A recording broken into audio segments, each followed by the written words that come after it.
Available now. Link below. And now we're peeling back the curtain on a saga that's gripping the nation. Imagine a story so tangled with corruption and deceit. It sounds like fiction, but it's not. It's the uncomfortable truth about the Bidens and their exploits exposed by none other than Representative Jim Jordan, with an FBI informant's recent indictment making headlines.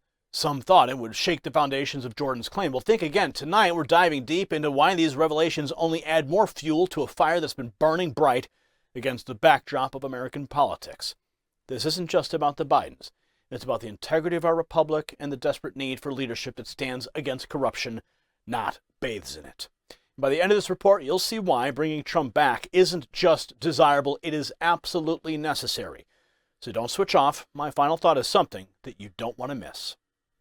Now, before we dive into the nitty-gritty of today's special report, a quick shout-out to those making it possible. You know, the quality news we deliver, well, it's thanks to our fantastic sponsors, and just like we count on cars and need fuel, our homes rely on power. So which, let's face it, is costing us a small fortune lately. Power companies are drowning in $13 million of unpaid bills with prices still on the rise.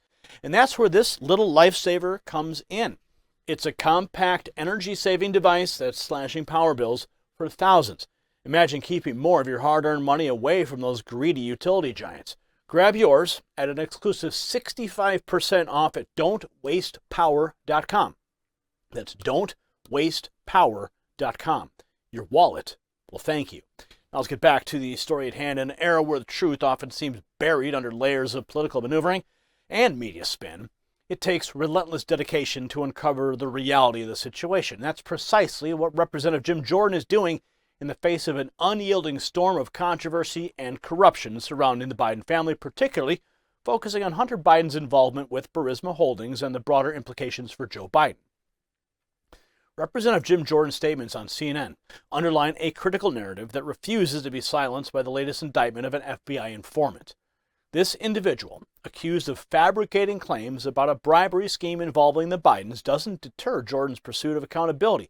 Instead, it highlights the resilience of the truth in the face of attempts to obscure it. Watch. About the president's involvement in a bribery scheme now that Alexander Smirnov is proven to have made it up and it was based off Russian intelligence. Doesn't change the four fundamental facts. Hunter Biden was put on the board of Burisma, gets paid $1 million a year. Fact number two, he's not qualified to be on the board. He said so himself in an interview, I don't know, with you or some network. Fact number three, Zolochevsky and Pizarsky, the two executives at Burisma, specifically asked Hunter Biden, can you weigh in with D.C. and help us deal with the pressure we are facing from the prosecutor? Fact number four, Joe Biden, then he gets called. Hunter Biden calls his dad, according to Devin Archer, Hunter Biden's business partner. Fact number four, Joe Biden then goes to Ukraine 3 days later and conditions the release of the money, American tax money, on the firing of the prosecutor who was applying the pressure to the company that Hunter Biden sat on the board of. You said the 1023 is the most corroborating piece of information you have. It corroborates, but it doesn't change those fundamental facts. So now it's not true. Well, so okay, so the FBI told us that this source was so 14. Now, Jordan particularly outlines the 4 fundamental facts about the Bidens' dealings with Burisma. These facts remain unshaken, regardless of the swirling accusations and indictments. The first is Hunter Biden's lucrative position on the board of Burisma, earning $1 million a year despite his own admission of being unqualified for the role. This alone raises glaring questions about the nature of his appointment and the expectations that came with it. The second and third facts delve deeper into the quagmire of corruption, with Burisma executives blatantly seeking Hunter's influence in Washington to alleviate prosecutorial pressure. This unabashed intertwining of business and political leverage is precisely what Representative Jordan has been highlighting, underscoring the deep-seated issues within the Biden administration. So as we venture further into this saga, the fourth fact emerges starkly: Joe Biden's trip to Ukraine, conditioning U.S. aid on the firing of a prosecutor targeting Burisma. This act, laid bare by Jordan, encapsulates the crux of the corruption allegations against the Biden. It's a narrative of power, misuse, and the shadowy dance of political influence for personal gain. Now, despite the bombastic claims of the indicted FBI informant, these 4 facts remain unaltered. They stand as a testament to the depth of the Biden's entanglement in corruption, a scenario that Representative Jordan and his colleagues are determined to expose in its entirety. Here's more.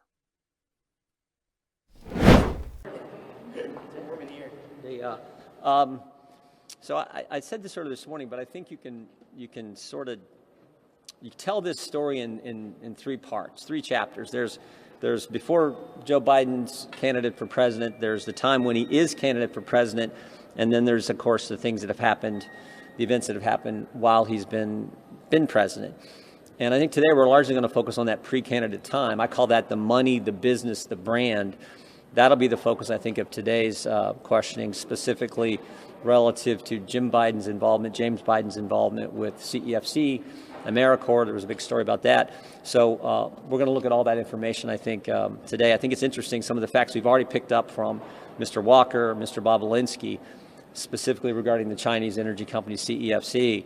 It's like that deal doesn't get finalized until Joe Biden shows up at the Four Seasons, get a drop by, and gives a short presentation to all the people there, the 8 people from Chinese executives with CEFC and Hunter Biden and his business partners.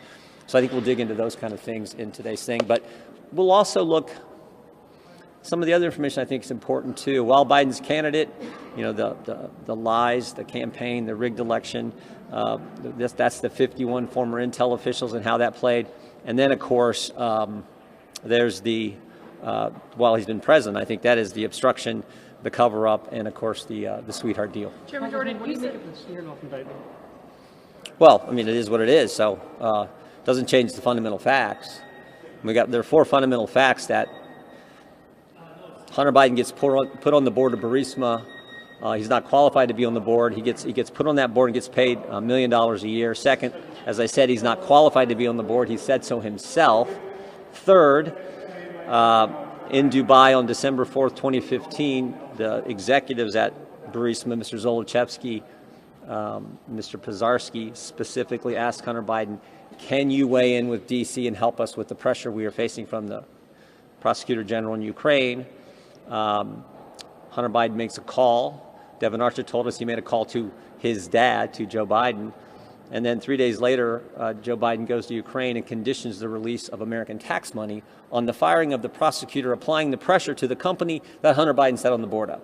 Those facts, they don't change regardless of what this confidential human sources said. You said that this informant now charged with some of the most corroborating evidence. You said that in an interview last month. It did corroborate what I just said there, but it doesn't change the facts. But those allegations from the FD 1023 are now found to all be lies. So how does that impact the investigation? I think you should ask the FBI why they were so reluctant. They told us if we don't, when we wanted to see the 1023, said this could jeopardize national security, the safety of this confidential human source. You can't know his name. They didn't want to show it to us. Then they finally did. I mean, this is a guy they paid, I think, since 2010. So 14 years they've been paying this guy. And he's a trusted source, and now we find out he isn't. Plus, I think there's sort of the, when Christopher Steele lied to the FBI about President Trump, he gets paid more. When Smirnoff lies to the FBI about President Biden, he gets indicted. I mean, go figure. So it doesn't change the fundamental facts. It doesn't change the facts. It does change the facts because they're no longer facts. Those are not true. The 4 things I just said, they're absolutely true. But Did Hunter Biden get put on the board of Burisma? Yes. Was he paid $1 million a year? Yes. Did Joe Biden condition the release of tax money for the firing of the prosecutor who was applying the pressure? Yes. All 4 of those things are facts. Absolutely. Facts. Now, the dismissal of the informant's allegations by top Democrats, including Representative Jamie Raskin, does little to sway the determination of those seeking the truth. Instead, it serves as a reminder of the ongoing battle against a narrative designed to deflect and detract from the substantial accusations at hand. The House Oversight Committee's probing questions to the FBI and DOJ about their reliance on an informant highlight a broader issue of transparency and accountability within federal agencies. These questions, echoing the concerns of many Americans, demand answers that have been long overdue. So if you stand at this juncture, the importance of leadership that embodies the principles of integrity and transparency has never been more apparent.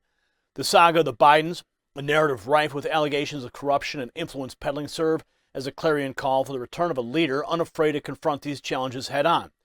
And Trump's potential return to the White House in 2024 symbolizes a hope for a presidency dedicated to upholding these values, starkly contrasting with the shadows that currently loom over the White House.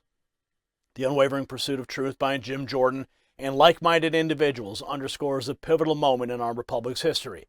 It's a moment that calls for vigilant scrutiny and an unwavering commitment to uncovering the facts regardless of the political or personal costs. If you got value from this report, tap subscribe. My final thought is next. So as we close today's report, let's reflect on the gravity of what we have discussed. The saga surrounding the Bidens isn't just another political scandal, it's a stark illustration of how deep the roots of corruption can grow when unchecked. Representative Jim Jordan's relentless pursuit of the truth serves as a beacon for those of us yearning for transparency and integrity in our leaders. And the call for Trump's return in 2024 isn't just about a change in leadership.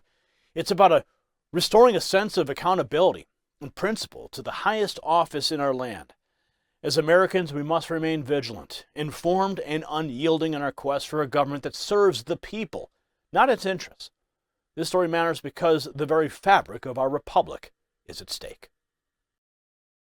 Congratulations, you made it to the end of the video. Now keep up your quest for truth with this next news report. And if you found our channel enlightening, join the millions who agree with you. Tap subscribe. Thank you for watching the Next News Network.